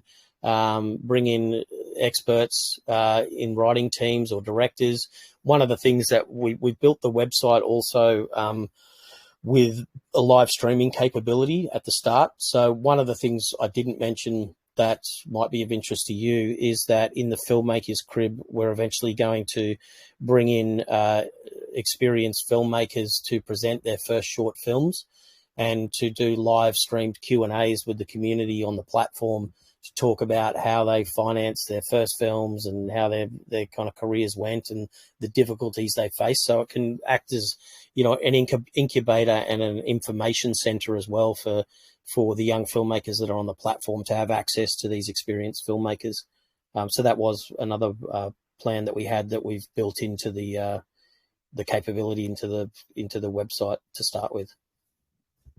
Oh man, I love that idea. Yeah, I did a Q&A on Facebook for one of the films. I forget what festival it was, but it was a lot of fun.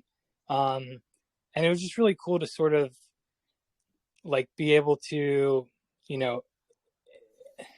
answer questions about a film, because like this particular one has like so many Easter eggs in it that, you wouldn't catch unless you were looking for them, and Yeah, that's right.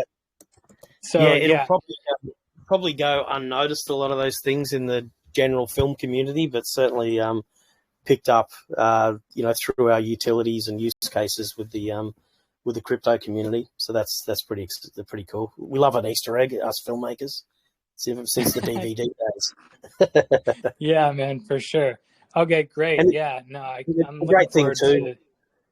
Yeah. The great thing too with the development of, as it's a long development process for films, and also to be able to film that and present that on our platform too, so that people can follow along with the step-by-step, highs and lows of getting a film made. So, be able to develop that content as a tool for filmmakers and put it on the platform is really cool too. Dude, and you know what? Like, so this feature film, Maurice, it's actually not released yet. It's coming out this summer. But that was my first feature film, but I also hired a BTS videographer to document the process. And I edited that together into like a short documentary about fantastic indie filmmaking. Oh, that's great. I'd love to see that. Yeah, awesome. I DM'd you and we'll just keep a correspondence, and yeah, man. Yeah, perfect. That's I awesome. watched anybody watch that Kanye documentary that came out? Genius on Netflix. No. It's like the making of like his kind of early stages of his film career, and there's like a lot of just like very amateur style, like shot at the recording studios, going from location to location. I love that stuff. You know what, with all this stuff, I brought it up just because I know you mentioned Kanye with like trying to push outside of the traditional setup in the music market. And if you guys watch that documentary, you'll understand why, because he got so much crap thrown at him, and he was already like he produced the entire beat for like H to the Izzo, which was one of Jay-Z's like most famous songs back in the day. He produced it, and then literally like even after that, they like couldn't give a shit. He was on one of the biggest records of all time for the Rockefeller, and like they didn't even care that he had done that to even escalate and excel the brand. And he had to jump through hoop after hoop after hoop after hoop to actually get his final shot. And he even had a deal and then had to go outside of the record label to fund it himself, get favors and stuff and from studios, because the record label's like, yeah, we got a contract, but you're back of the boat right now. So like it'll get done maybe eventually.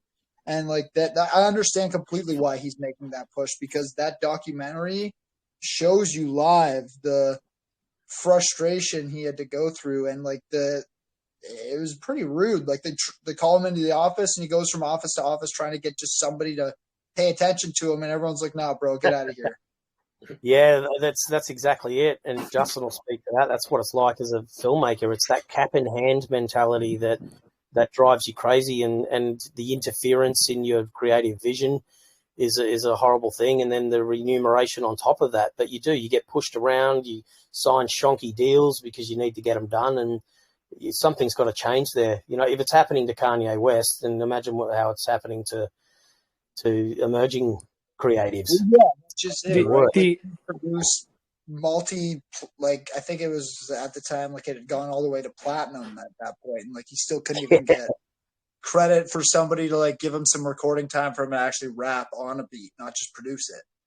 That's right. And one of the other things they do too, which is in the film industry and the music industry, is they add up the costs of what it costs to make a record, but they own all these other companies, these in-house companies. So they will charge the filmmaker or the musician $100,000 for marketing, but that $100,000 was really just spent in one of their subsidiary companies. Then they'll spend, and so that's the way they work. And the film industry does it too, where not only do you have to pay them a percentage of the sales that are made and the profits of the film, but they also have to recover all these in-house costs that can rack up to like $1 million. Like we have to pay as filmmakers for the sales agents to go to the Cannes Film Festival in France and get pissed for a week, and sell your film, and that racks up $100,000 just for a major festival that then gets taken out of the proceeds of the film. Same in the music business. A lot of them own the studios and charge premiums on top of them, which then they earn back before the artists earn money. So there's just so many kind of ways that you get screwed that it drives you crazy. And that was the reason I had to come up with this. I was just like, it's got to stop. You can't be a dude that is producing, directing, writing and acting a movie with Zac Efron and be the last person that's compensated for it. It's crazy. It's absolutely crazy. And that's exactly why, like, I'm really searching for like alternative, distribution ideas, because these distributors are just, I mean, there's so many scams out there, and they take advantage of, younger filmmakers, and you're actually describing sort of a scam that I had talked about before, that you would never know unless you knew, absolutely. But also, Maurice, where can I access that Kanye documentary? It's on Netflix. I think it's Netflix, isn't it? Yeah. Genius. Okay, cool. With the YUHS is how you spell the last name, the last part of it. Got it. I'm actually paying for Netflix, so I'm like super adulting these days. Oh shit! I know. The price just went up to $16. Yeah, I know, $16.99 for Netflix now. It's pretty crazy. For like the premium one, I think, just like the basic premium, not even the family premium. It's like $16.99. Wow. Yeah. As you guys, no wonder they can give crypto. No wonder they give Scorsese $100. Go ahead. I said, no wonder they can give Scorsese $100 million for a drama. Yeah, I was gonna say, like, obviously, as you guys continue to push, like, there's even the ability of you guys to add a subscription model in, obviously at a reduced price, and then you guys could fit in some revenue sharing from that. There's so many options, right? That it's early. You guys have a really cool idea. I can't wait to see. I'm gonna be active in the Telegram channel. It'll probably drop when I'm sleeping when the partnership announcement officially comes out, just because of the time difference, but. Yeah. I'll see it in the morning when I wake up, and I'll be able to follow along the hype that it created in the Telegram channel, because I'm excited. So, I mean, I can't wait. I want to get in a couple. I did call out media. If it's okay, maybe get him in one more question. We are pushing 2 hours. I know you guys got a lot still to do, so I don't want to steal you for too long. But I've had an absolute blast getting to learn about this one firsthand. Hey, media, what's going on?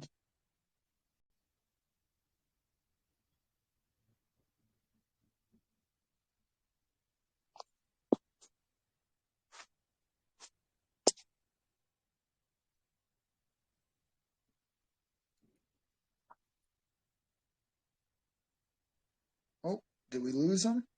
We lost him. I'll get in one more question from somebody else. I think Sensei had his hand up here for a pretty long time. Give him a shot. What's up, Sensei?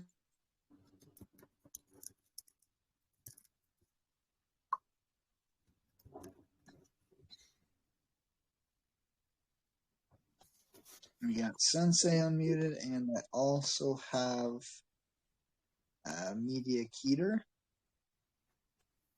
So Media, I got you unmuted as well. I know you got dropped there when I first tried. So that means you guys can... Hey, Sensei.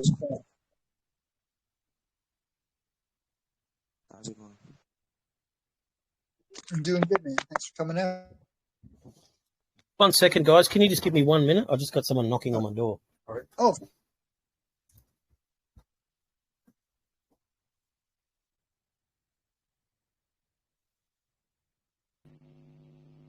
Hey, guys. Yeah, I can hear you. Hey, sorry, can you hear me? All right, I'm back. Hey, what's going on? So, Sensei, if you could just put yourself on mute for a quick second. I'll get Media in first for the question, and we'll get you in second, Sensei. I know Media I called about a long time ago, so I appreciate him staying persistent with Telegram. Sorry about that. That's okay. It's just Telegram. I appreciate you coming back in and going through those steps to ensure you can get your question in. Yeah, thanks. So, like, I'm into games. I play games a lot. So, my question is kind of related to the gameplay. So, what I want to ask is, where I was reading through the website, I read where it was stated that combat in the gameplay might not be included. So, I was like kind of curious as why combat might not be included. Do you mind again, like elaborating on it for me? I actually couldn't hear that, guys. I don't know if anyone else could. Why combat might not be included in the gameplay? What was that? Why what? Why On combat might not be included in the gameplay? Oh yeah. Well, because we're a film and we're based on a film, we haven't ruled it out yet. But we wanted to. There's an emerging market for gameplay at the moment, which is a more experiential, story-based gaming, and it's gaining a lot of traction in the market, and it's kind of where gaming is heading. So we wanted to honor the the story of the film and the world of the film. And once you guys kind of see the game concept, which will drop as well, and the fact that it's on Unreal Engine, it's more about immersing yourself in a world and doing certain tasks. It's not really a shoot 'em up game, and that's not really what the film is either. So we're kind of working with the partner that we're working with about predicting where gaming is going and about the longevity of story-driven gaming with NFTs, and that's the direction we decided to take. Okay, that's nice. Because you guys stated that the atmosphere, you don't want combat to break the kind of atmosphere you are looking for. So I kind of like that. I understand, sure. So, yeah, I wish you guys good luck with the project. It's an amazing project. Wish you guys best of luck. Thank you very much, friend. Thank you. Thanks so much, Media. So, Sensei, if you wanted to go ahead with your question, we'll get you in for the last one, and then we can get our closing statements and our last few giveaways going here for the channel. All right. So my question is, I saw that the team has a lot of utilities planned out, right? So I was wondering, where does the community come in, implementing all of the utilities? Let's say in making decisions about partnership and all that. Where does the community come in all of this? Because I don't really see where you're painting the picture about the community making decisions or at least contributing to making decisions in the project. Okay, so yes, you were good just question. asking. Okay, oh, you got that. Awesome. I think I got the gist of it. About community engagement in the progress of the project. Obviously with the screenplay being written and working towards production, we had a goal in mind when we started this out. But community engagement will be in what appears in the film, we'll be inviting the community to the game, and the game is the sort of game that continually gets built as we go along. So we're able to engage the community in both what appears in the film, things that appear in the script, and also things that appear in the game. So we'll be always listening to the community about what's working, because obviously when you have a community that is invested in a project, you have to listen to them, because you need to provide utilities and entertainment and provide the things that they want. Otherwise it's pointless. It's a dead utility. So, you know, obviously being a film entertainment based thing, we know that some users, in terms of their interest in film, will be probably more heavily interested in the streamer and the short films and all the film aspects of that. And that's fine, because that's a whole another community outside of crypto.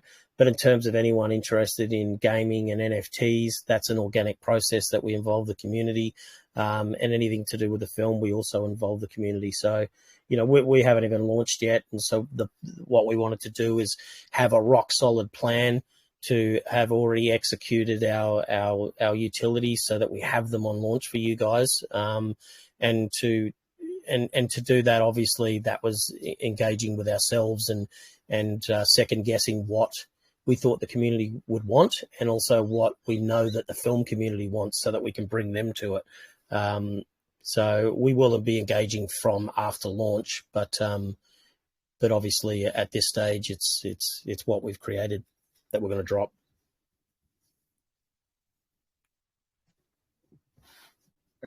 Fair enough. I really like the idea of the pit and the fact that you've tried to solve real life problems. I wish you guys best of luck in the project. Okay, and thanks, Maurice. Yeah, thank you, mate. Thanks so much, Sensei. It was great to have you out. I think the last time I tried to get you up for a question, you got dropped and we weren't able to get you in. So it's nice to finally have you ask one here. That's perfect. So I know I wasn't able to get to all hands guys here today, but we have kept the team. The team's been so generous and given us 2 hours of their time. It's been so refreshing just to kind of get a snapshot into how you guys are not really only looking to put out a project that, I mean, I think in the long term can really change the way the industry is set up, but you're also looking to try and reward and give back to those creators like Justin and those individuals like yourself, Anthony, who before you got to the point where you're at now, I know obviously you've had that struggle and you've gone through those meetings of those feelings of rejection. And even though you can kind of be sometimes the best idea or best concept in the room, I know you from experience understand how that industry works, and it doesn't always mean you get the funding for your project. So I think the fact that you guys are looking to really just add an option for individuals in that space to grow and build their brand, while also giving a lot of content and solid engagement to your community, a lot of benefits, a lot of utility and real life use case. And like you said earlier, Anthony, it's projects sometimes create utility where it doesn't benefit the actual ecosystem, or like a token that has no real fit with the utility. And I think with what you guys are building up there, you covered a couple key pieces throughout. You have the strong security, you have that partnership with Unicrypt to avoid that dump, and you have the vesting schedule, 18 months for them, 4 months, then 4 months for the pre-sale. It's just, there's a lot of features that I think you touched on that are really important to cover off that sometimes we don't always see presented so openly. So I got to say a big shout out to you guys on that. And I'm going to have to make sure I got my time difference hat on right now. The pre-sale is, 5 p.m. UTC tomorrow is when the public pre-sale opens, correct? Yes, that's correct. Yeah, absolutely. 5 p.m. When UTC. I say tomorrow, I guess that's your day. It's already today for you. My tomorrow, so the 18th. Well, it is actually my tomorrow. It'll be about 3 a.m. for me, so I'll see you there. I'll be bleary-eyed, but we wanted to launch at the best time for, the launch. So I guess it's the 19th then for you. Yes, it is. I'm living in the future. Early start to that Saturday morning over there. Yeah, absolutely. 3 a.m. Saturday morning. Very different to what I used to do when I was younger. I was still in a pub, but Yeah, usually I'm I feel sleeping you now. on that. I feel you on that. Well, I wanted to kind of just close off by saying my little closing statement. I've just had a blast, and the community engagement, the questions have been great. I think you guys are going to pull a lot of people into this project from your different connections, and there's a lot of benefit for people in the space. And like I always say, when your passion aligns with the project you're looking to work on, it's a really good sign for investors, because like you're willing to push through some of those tough points in the project's life cycle. So I'll pass it to you for closing statements, but I really enjoyed all the time that you gave us this evening. Yeah, I really want to thank you guys for hosting us, and for also just hosting such a well orchestrated and well thought out AMA as well. It's really professional in this channel, and I really appreciate that. I guess in closing statement for us, we've talked about a lot of things now. I think I probably just want to say that we're a big community of people that have experience working with each other outside of the crypto channels for many years. My main focus is on building strong partnerships so that you can realize the ambitions of a project. We're the type of project that will promise less and deliver more rather than the other way around.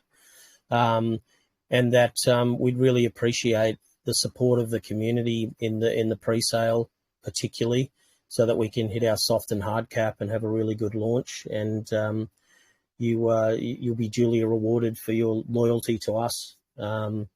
That's what this is all about in the film industry too. It's about having long relationships and long-lasting relationships so that you can build careers. And it's no different in this space. You need to earn the trust of people, and you need to engage with people, and you need to deliver on your promises. So you're in good hands here. Everyone on this project is really, really passionate about it, which you can probably tell from this AMA. And passion is the fire that fuels, like you said, in the bad times, and when the chart's not looking as pretty as we'd like. You need that passion, because so many projects are abandoned, and my reputation as a filmmaker is on the line. I'm making this film one way or another, so it's my next film project, and I'm really very excited about it. So come on board from the beginning and just watch the ride, because it's going to be an amazing, eye-opening experience for people and a good look into the film industry. And along the way, you'll have a lot of utilities to engage with and play, and you'll be duly rewarded. So thanks for staying up really late as well, because I know it's getting really late for you guys. And come to our channels and talk to any of the mods that we have there. They're all really nice people. And DM me with any questions. If anyone wants to get on the whitelist that's in this community now, then DM our staff. We can have you manually added before it goes live on the pre-sale. So if any of you are interested in that, then hit us up and we'll get you on there as soon as possible to give you the best opportunity.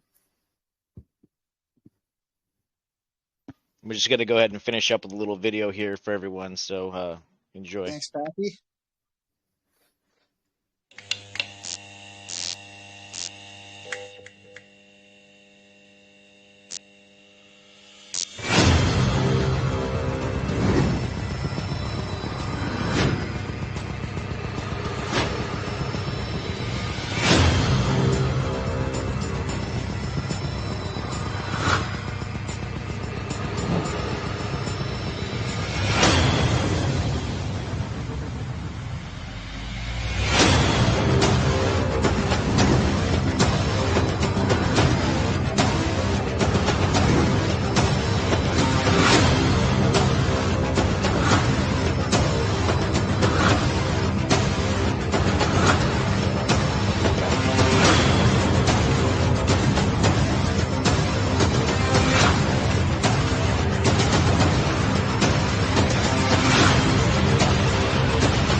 There you have it. Nice sign off. That was perfect. Recording